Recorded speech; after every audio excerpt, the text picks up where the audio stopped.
I rise in opposition to this resolution, not because I am taking sides and picking who the bad guys are and who the good guys are, but I'm looking at this more from the angle of being a United States citizen, an American, and I think resolutions like this really do us great harm.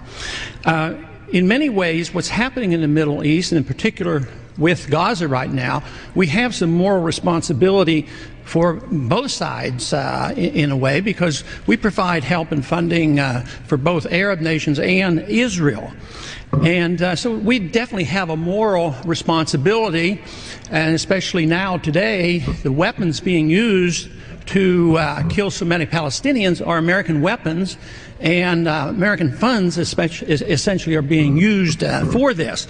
But there's a political liability which I think is something that we fail to look at, because too often there's so much blowback from our intervention in areas that we shouldn't be involved in. You know, Hamas, if you look at the history, you'll find out that Hamas was encouraged and really started by Israel, because they wanted Hamas to counteract Yasser Arafat. And you say, well, yeah, that was better then and served its purpose, but we didn't want Hamas to do this. So then we as Americans say, well, we have such a good system, we're going to impose this on the world.